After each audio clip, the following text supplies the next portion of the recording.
kelas 5 dan 5. Saya bersekolah di Sekolah Kebangsaan Datuk Tau di Muara Tuang, daerah Samarahan. Pada hari ini saya akan membuat esensi tentang 5 buku kegemaran saya, yaitu yang pertama ialah Menjelajah ke Planet Asing. Yang kedua ialah Antara Orang Bijak dan Orang Kaya. Yang ketiga ialah Membongkar Misteri. Yang keempat ialah Jom Guling-Guling. Dan yang terakhir ialah Jom Main Congkak.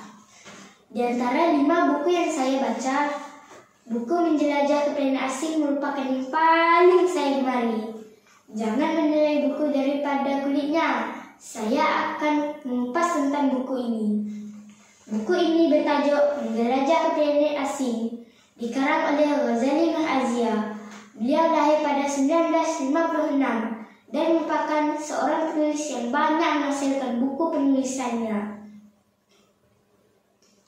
Terdapat ramai watak di dalam cerita ini.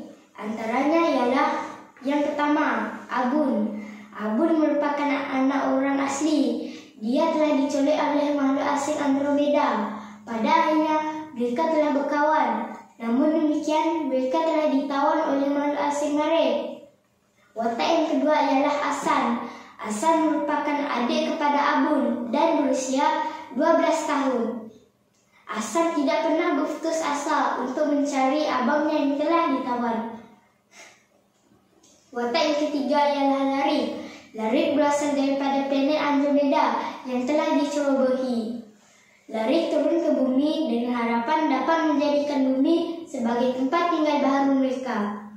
Saya mendapati beberapa pengajaran di dalam cerita ini, yaitu yang pertama ialah kita haruslah sayang, menyayangi, dan mengasihi sesama insan. Contohnya, Abun sangat sedih apabila Larik mengakhiri riwayat hidupnya setelah ditawan dan dibunuh oleh makhluk asing Marek.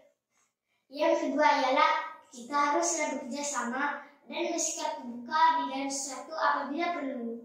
Contohnya, walaupun Abun, Larik, dan juga Metro berbeza rupa dan juga bentuk, akan tetapi mereka tetap bersatu hati dan juga tenaga untuk membebaskan diri daripada makhluk asing Marek. Pengajaran yang ketiga ialah kita haruslah menepati janji yang telah kita buat walaupun seseorang itu sudah tiada lagi. Contohnya, Metro tetap menghantar Abun ke bumi seperti yang dijanjikannya dengan Larik walaupun kawan baiknya itu sudah tiada lagi. Sehubungan dengan itu, terdapat beberapa nilai murni di dalam cerita ini. Yang pertama ialah nilai kasih sayang. Contohnya, Asan tidak pernah berputus asa dan tetap berusaha untuk mencari abangnya yang hilang. Sehinggalah Metro telah menghantarnya ke bumi dan dijumpai semula. Yang kedua ialah nilai tolong-menolong.